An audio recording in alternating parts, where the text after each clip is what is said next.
He sent the photo on a Tuesday. No caption. Just the image. My brother, standing in front of a glass tower downtown. Wearing a suit I'd never seen. Smiling like he'd won something. I looked at it for a long time. There was a logo behind him. Partially cropped. But I recognized it. I knew that building. I'd been in that building. I set my phone down and went back to work. But something stayed with me. A small, still weight I couldn't name. Later that evening I pulled up the company directory on my laptop. Not the public version. The internal one. I scrolled slowly. His name wasn't there.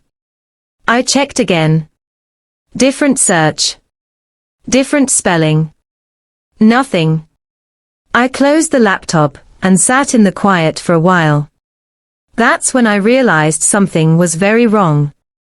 I should give you some context before I go further. I'm not someone who looks for trouble.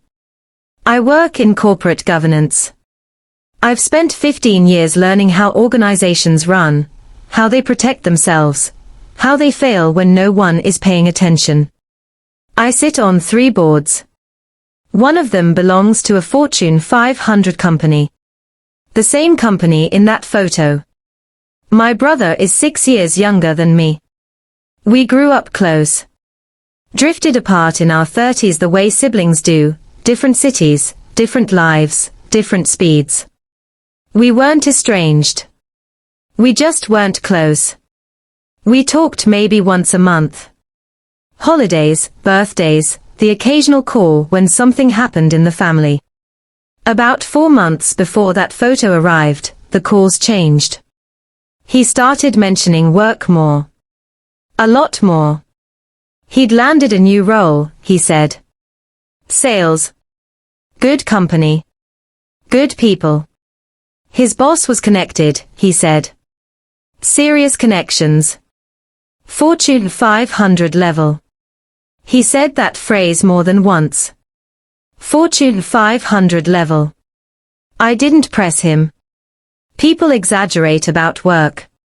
It means nothing most of the time. But then the details started accumulating. He mentioned a CEO by name. A name I knew personally. Not just professionally. I'd sat across from this man in a boardroom. I'd reviewed his compensation structure. I'd voted on his continued tenure. I asked my brother how he knew that name. He said, "That's basically my boss's boss. We interact sometimes." I said, "What do you mean, interact?" He said, "I've met him. It's not a big deal." I left it there. 2 weeks later, he mentioned a deal. A client acquisition. He said it was worth 8 figures. He said his team had closed it. He said there was a bonus coming. I didn't say anything. I mentioned it once to my wife. She said he was probably just trying to impress me. She said I'd always made him feel like he had to prove something. She wasn't wrong about that dynamic. She might have been wrong about what was happening. I told her I wasn't sure. She told me to let it go. I almost did. But then I ran the name he'd given me, his direct manager's name, through every internal directory and vendor database I had access to. The name didn't connect to the company he was describing. Not as an employee. Not as a contractor. Not as anything. Something was off. I didn't know what yet. I didn't know how deep it went. So I stopped reacting. And I started watching. The next piece came from an unexpected direction. Our company's fraud and compliance team sends me a summary report every 2 weeks. Routine. Flagged anomalies, access irregularities, vendor concerns. I skim it most of the time. One afternoon I read it carefully. There was a flagged entry. A vendor account opened 3 months prior. Small initial transactions. Nothing alarming. But the compliance officer had noted it because the onboarding documentation had been submitted using credentials that matched a former employee's login, someone who'd left the company 18 months ago. The account was still active. I read the vendor name twice. It was a sales consulting firm. One I'd never heard of. Registered 6 months ago, in a state neither of us lives in. The registered agent's name was not my brother's name. But the email address on the account was a variation of his name. A professional-looking address on a domain registered the same week as the company. I sat with that for a moment. Then I pulled the full vendor file. The firm had submitted 2 invoices. Each for consulting services. Each just below the threshold that would trigger automatic secondary review. $42,000. Then $38,000. The payments had cleared. I looked at the service descriptions. Market Development Advisory. Strategic Partnership Facilitation. Vague enough to pass a first look. I requested the original onboarding documents from compliance. They came within the hour. The signature on the vendor agreement was not a name I recognized. But the address listed for the business was a UPS store 3 miles from my brother's apartment. I didn't move for a while.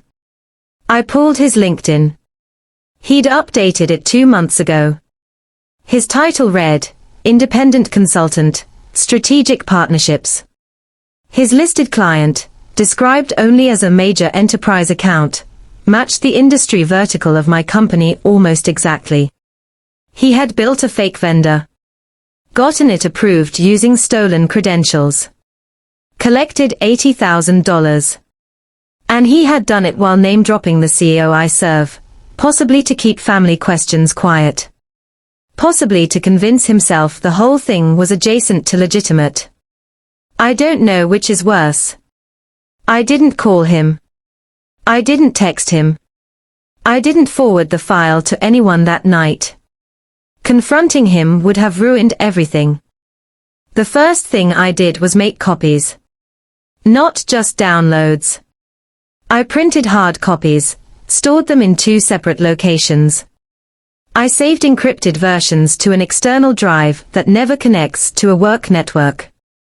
I forwarded key documents to a personal email account I've had since 2009 and almost never use. I did all of this quietly, over 3 days, from different devices. I'd seen investigations collapse, because someone moved too fast. Because evidence got flagged as improperly accessed. Because the person who found the problem became part of the problem. I wasn't going to let that happen. On the 4th day, I called an attorney. Not a corporate attorney on retainer through the board. A private one.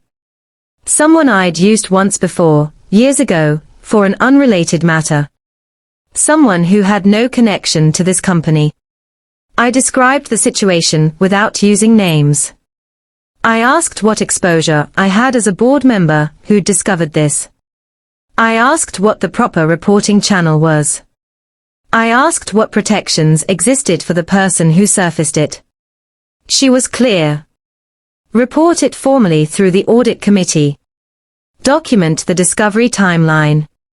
Do not conduct an independent investigation. Do not contact the subject. I hadn't contacted him. I wouldn't. But I had one more thing to do before I reported anything. I needed to understand the credentials that had been used, the former employee whose login had opened the vendor account. I needed to know if my brother had done this alone, or if someone on the inside had helped him. I didn't dig into it myself. I noted the question in a memo I wrote for the attorney. She said it was a good question, and that the forensic team would likely trace it anyway. I submitted my formal disclosure to the audit committee chair on a Thursday morning. A 1-page summary. Attached documentation. No editorial. No emotional language. Just the sequence of events, the files, and the question I couldn't answer yet. The chair responded within 2 hours. She said she would engage outside forensic counsel immediately. She said I had done the right thing. She said I should have no further direct involvement. I agreed. My brother called me that Friday evening. Just checking in, he said. Asked if I'd be home for a holiday gathering next month. Talked about a deal he was working on. His voice was easy. Relaxed. I said the gathering sounded good.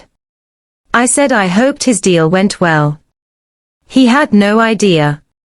The forensic team was already inside the vendor records. Compliance had already frozen the account.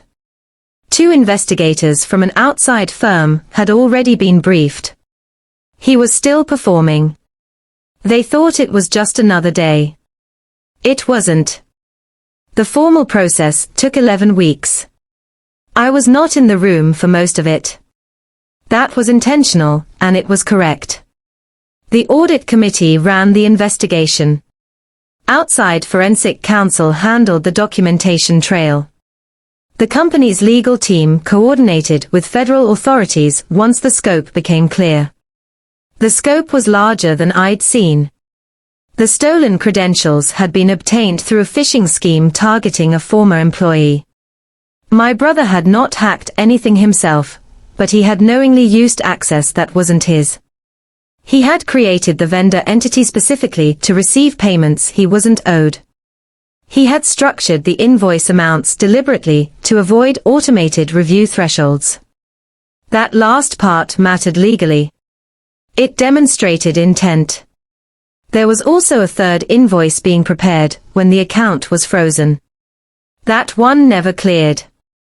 I was interviewed once, formally, by outside counsel. I answered every question directly. I explained how I found the discrepancy, what I did with it, and when. I gave them the memo I'd written for my personal attorney. I provided the timeline I'd kept. No one questioned my conduct. No one should have. The consequences came without chaos. My brother was contacted by federal investigators on a Wednesday morning. I wasn't there. I learned the details later, second-hand, through the attorney who had quietly kept me informed of the process. He didn't fight it. There wasn't much room to fight. The documentation was complete. The financial trail was direct. The forensic team had recovered draft emails, registration records, and a spreadsheet that appeared to be a tracking log for the invoices. He retained counsel. He cooperated. A plea agreement was reached several months later. I won't detail the terms publicly, but they were serious. There are financial penalties. There is a period of supervised release. There is a federal record. The former employee whose credentials were used was cleared. He'd had no knowledge of what happened. That mattered to me. The $80,000 was recovered, partially from the plea agreement terms, partially from the frozen account. I told my wife the night before it became official. She was quiet for a long time. She didn't say I told you so, even though part of the situation had proven her wrong. She didn't say she was glad, even though I think she was, in some complicated way.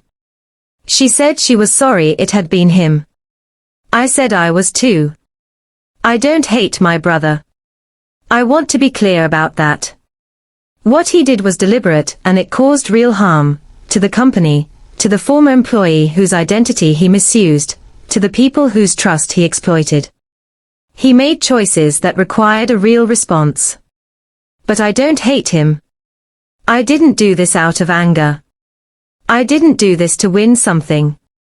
I did it because I had a specific obligation, and because staying silent would have made me complicit in something I didn't believe in. He hasn't called since it became official. I don't expect him to. Not for a while. There are people at the company who know I surfaced the issue. No one has made a point of thanking me. That's how it should work. I don't need the acknowledgement. I needed the thing to be handled correctly, and it was. A few weeks ago, I sat in a board meeting in the same building from that photo. I looked out the window at the end of the session. Grey afternoon. Traffic below. People moving quickly in the cold. I thought about him for a moment. Just a moment. Then the next item was called and I turned back to the table. That night, everything was quiet.